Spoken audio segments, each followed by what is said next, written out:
नमस्कार, आप देख रहे हैं चकाचक एक्सप्रेस और मैं हूं वर्षा श्रीवास्तव। आज बात भारत में कोरोना के दूसरे लहर की। यूं तो इस महामारी को आए 1 साल से अधिक का समय हो गया है और कोविड टीकाकरण अभियान के तीसरे चरण में 45 से अधिक उम्र वालों को वैक्सीन दी जा रही है, मगर अभी भी लगातार कोरोना वायरस से लोगों की मौतें हो रही हैं।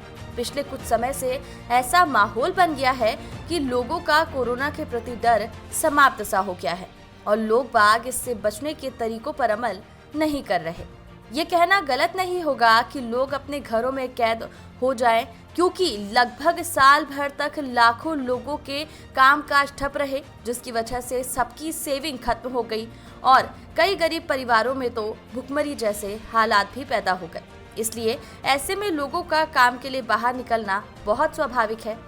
लेकिन इस बीच कुछ समय से स्थिर बना हुआ कोरोना वायरस फिर से अपने रौद्र रूप में आ गया है, जिसका एक बड़ा कारण है हम सबकी लापरवाही।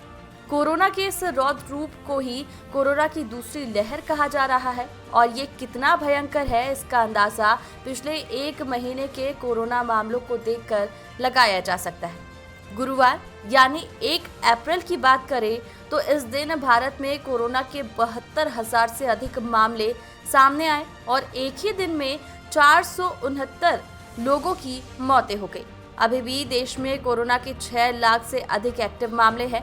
हालांकि जनवरी से ही भारत में कोरोना के टीके लगने शुरू हो गए, मगर अभी भी कोरोना के टीके बहुत कम लोगों को ही लग पाए हैं और ऐसा भी नहीं जिसे ये टीका लग गया हो उसे कोरोना ना हो सका।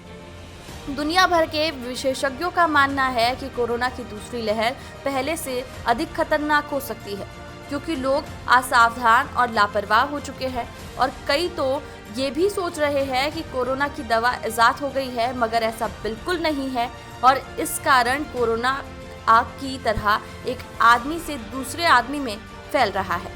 वहीं डॉक्टर ये भी मानते हैं कि वैक्सीनेशन के अच्छे प्रभाव देखने में भी समय लगेगा। तो ऐसे में हमारा सबसे ज़रूरी कदम ये होना चाहिए कि असावधानी नहीं बरती जाए और ना ही ये सोचकर लापरवाह हुआ जाए कि कोरोना के टीके लगने लगे हैं तो अब किस बात का खतरा, क्योंकि खतरा बना हुआ है।